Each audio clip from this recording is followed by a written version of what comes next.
I think it really goes back to the beginning.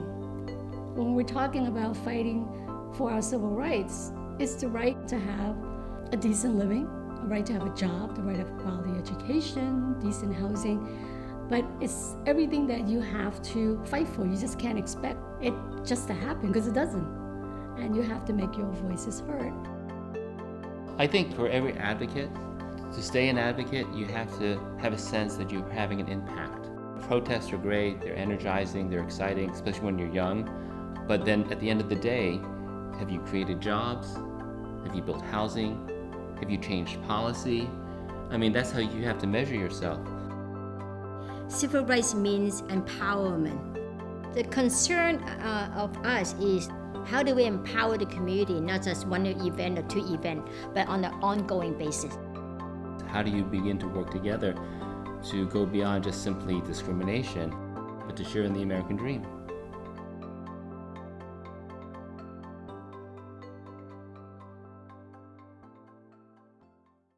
Growing up in Chinatown and going to public school, I never learned about the history of Chinese in America. And I just remember high school history class, one sentence, the Chinese helped build a railroad. That was it. There's nothing else. We felt that studying our own history was important to understand who we were in this country, not just where we came from, whether it was China, the Philippines, or Japan. For the longest time, because of exclusion, discrimination, people feel that they're outsiders. Learning about the history, learning about our ancestors and their role in helping to build this country, I felt a sense of belonging, that I'm not a foreigner, but this is my country, we have roots here. And it was interesting to look back at that history and say we made a lot of contributions to this country that we weren't aware of, and that we should be proud of that history. Even though there were a lot of injustice that was done, that we need to do something to change that.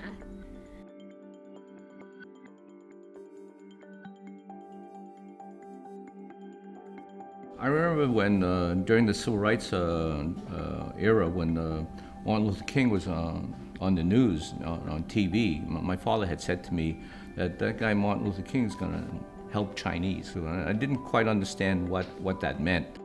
For us to kind of see people protesting and demanding rights if they felt they were being denied justice was revelation.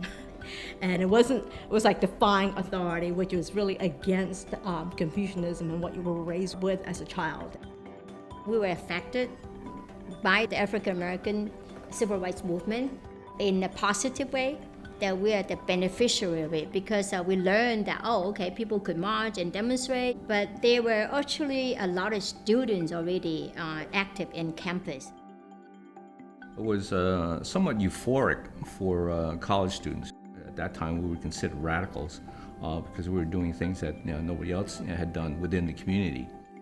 For us to see other students doing that, but also other communities doing that, it felt like this is the right time to ask for something for our community.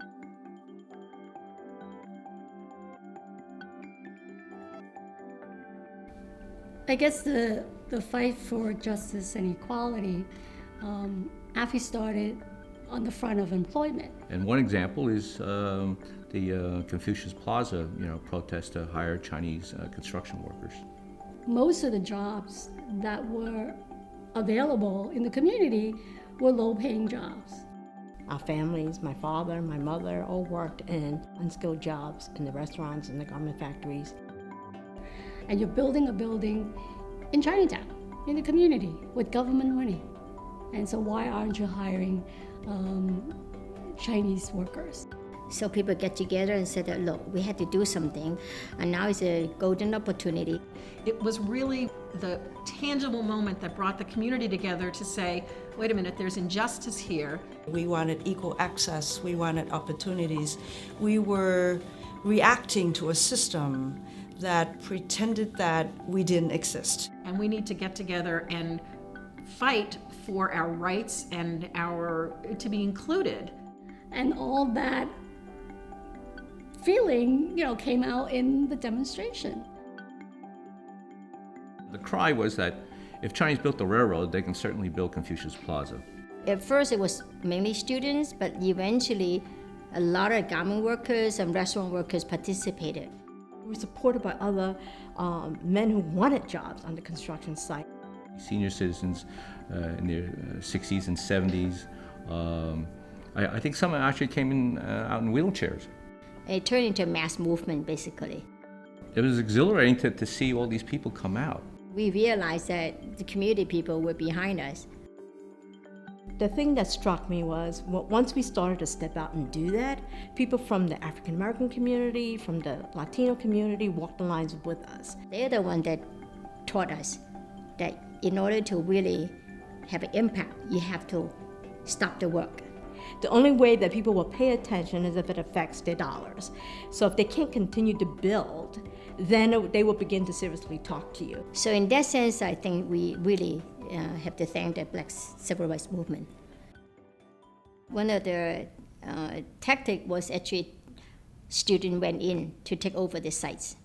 I guess we didn't expect to get arrested, but we were. We never, I remember still seeing the police on the horses coming at us, and I never envisioned having to run from them. They would get arrested, all of them arrested, and then and sent to jail for a few hours and came out, and then do it again. Another batch of people would go in. At the end, the construction company basically gave in to our demands. Regardless of how many jobs came out of that movement, it was really the community standing up for itself. That we also have a voice and that we also have rights. On some level, it's our Montgomery bus boycott, it's our Rosa Parks moment, it's our Stonewall moment. It gave people that sense that we are part of this New York community.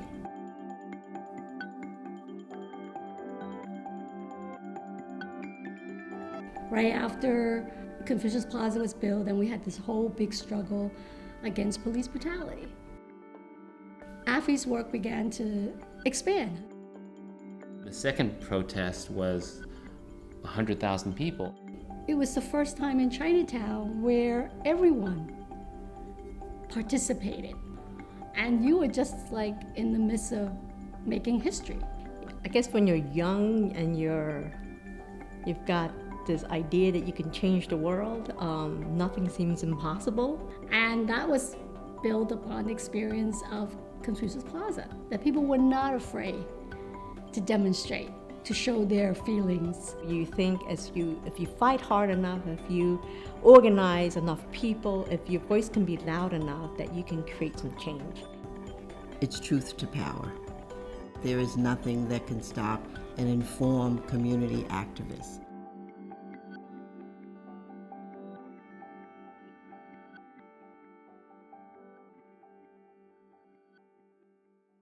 We came out of that by thinking about how do we maintain our work on a long-term basis.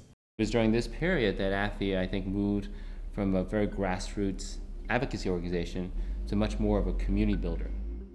As a community organization, it was important for us to begin to provide resources, provide programs, provide housing, not just demand more housing or demand jobs. We recognize, like many advocates, that to sustain yourself and to continue to build support in the community, you have to show results. That rhetoric is cheap, but results are golden. About the same time that there was a couple fires in Chinatown. We always have fires in the winter. 1 or 2 major 3-alarm fires. There was a fire in 54 Eldridge Street. Probably the worst in the history of modern Chinatown, where hundreds were left homeless, 2 people died, I believe on one of the coldest nights of the year. I remember being called to the scene of the fire by the Red Cross to translate, feeling totally frustrated that as we were organizing rent strikes and fighting for repairs, there went another 60-some units, and we had another 125 families homeless. We realized that organizing wasn't enough. It was personal. It really showed me how fortunate I was as someone who didn't have to struggle with poverty compared to the immigrants who did. as a first respondent to that fire, and then starting to help residents to locate temporary housing or emergency housing. We found that it doesn't exist. When we got involved in some of these efforts to return tenants to their buildings, it became very clear that there are housing problems in our community. Why don't we try to solve the problem by actually rebuilding housing or providing housing by building it ourselves? Where like low income or working people could have a place to live and is controlled by the community. We have to build. We have to provide affordable housing. So then it's like turning a tragedy into something that's very positive and innovative. At the time, I was reading these articles about some new tax vehicle called the low-income housing tax credits, and it had been a response to tax reform in the mid-'80s. Because the federal government had walked away from housing. One of the reasons that President Reagan had introduced the low-income tax credits is that he had slashed the budget of the Department of Housing and Urban Development by like $30 billion. And so you had a different vehicle to provide affordable housing that involved community groups that actually develop the housing, own and manage the housing, but then you have private dollars coming in through private corporate investments, but you'd also have public dollars coming in as subsidies. I mean, the community was also watching this, like, is AFI going to be able to go to the next level? That we know you can do all that demonstration and organizing public opinion, but the test was that, can you build something? So something that's real community asset that we as a community could benefit from. The idea of like working with private investors to build low-income housing. If you had asked AFI to do that in 1974, we would have said, you're crazy. But 10 years later, when we built Equality House, the only way we were going to get an infusion of dollars to build low-income housing was to work with private investors and create these low-income tax credit projects. The city at that time, in the mid-'80s, had plenty of vacant buildings.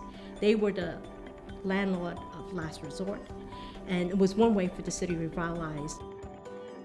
If you look at the last 25 years, in New York City, most of the affordable housing has been done by groups like AFI. We were the cookie cutter that others emulated. So we sort of like came full circle, that we were fighting for construction jobs, and now they're providing construction jobs. And they're providing good quality housing that seniors and working families could support. I think the important lesson was AFI had to learn to work with people that in the past it wouldn't even considered working with. But the result was the community got affordable housing, the neighborhood was stabilized, people who were getting priced out at least had somewhere to go. There were people who say that you are distracting, from your mission. Why are you helping people buy homes or build wealth? How come you're not helping the poorest people find homes, right? But they're working families say, hey, we don't have any opportunity. So who's helping us? I think if you look at affordable housing in terms of linking the organization initially fighting for social justice, fighting against discrimination, fighting for equal opportunity, that we kind of saw that the housing was really much of a link of that because people didn't have access. It was a parting of ways, in a sense, from the advocacy community, which saw as their main responsibility that of challenging the system as opposed to being co-opted by the system. But you always have to remember that we have to be part of the solution as well.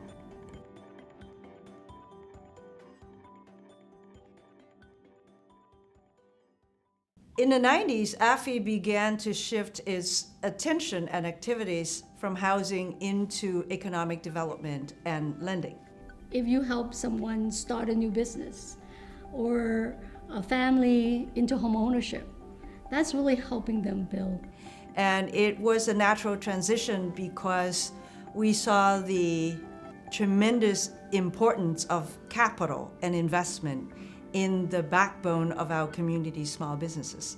For a lot of poor communities, if they don't have access to those resources, there's no way that they're going to dig themselves out of that hole on their own. Without access to capital, a community dies. I mean, that's just, it's as simple as that. If you don't have capital, you can't create jobs, you can't create businesses that create the jobs, you can't build housing.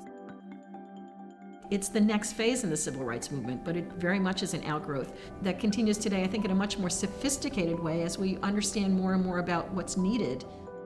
What the AFI's work is really growing in a way that we try to help the broader community and not just one sector. It's a self-fulfilling prophecy. A community that invests in itself will promise to be a vibrant community. So that all of that just come together and sort of lift the whole community up.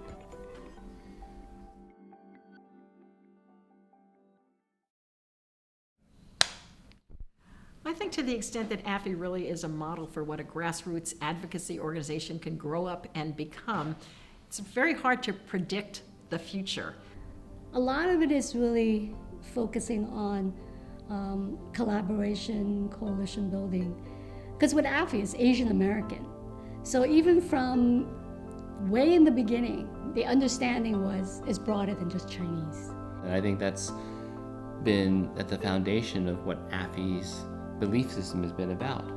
That it's not just about Asians, and that's why from the very, very first protests in the mid-70s, there was a conscious effort to include African American and Latinos in this fight. The country is changing demographically.